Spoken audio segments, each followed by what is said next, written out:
Just got done fixing a bunch of stuff. Welded that back on. I welded the insides and the outsides of all 4 of those.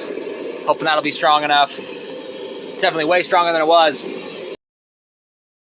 I'm now working on, hopefully, forging a little H13. That's a big block and that stuff's really tough, so hopefully this press can handle it.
My press can definitely forge H13.